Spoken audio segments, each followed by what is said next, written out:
Hi friends, இன்றைக்கி நம்ம day by day ஏடிஎம்மில் என்ன பார்க்க போகிறோன்னா, பெண்களுக்கு பாதுகாப்பு சம்பந்தமான தமிழ்நாடு அரசாங்கத்தில் உருவாக்கப்பட்ட முக்கியமான செயலி. அதை பற்றி பார்க்கலாம் வாங்க. இது எல்லாத்துக்கும் ரொம்ப யூஸ்ஃபுல்லான செயலி.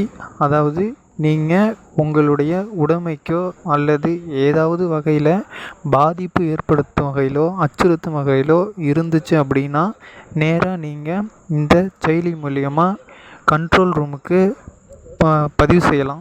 சரிங்களா? புகார் கொடுத்த உடனே நீங்கள் இருக்கிற இடத்துக்கு நேரடியாக போலீஸ் வந்து அது என்ன சம்மந்தமான விஷயத்தையும் உங்களை பாதுகாப்பாக அந்த இடத்துலேருந்து சேஃபாக கொண்டு வந்துடுவாங்க. சரிங்களா? இது அனைத்து பெண்களுக்கும் ரொம்ப யூஸ்ஃபுல்லான செயலி. இது பற்றி நல்ல டீட்டெயில்ஸ் தெரிஞ்சுக்கோங்க. சரிங்களா? இதை எல்லாருமே யூஸ் பண்ணுங்கள். இதோட பேர் காவலன் உதவி செயலி அப்படின்னு சொல்லுவாங்க. இது ரொம்ப யூஸ்ஃபுல்லாக இருக்கும். எல்லாம் யூஸ் பண்ணிக்கோங்க.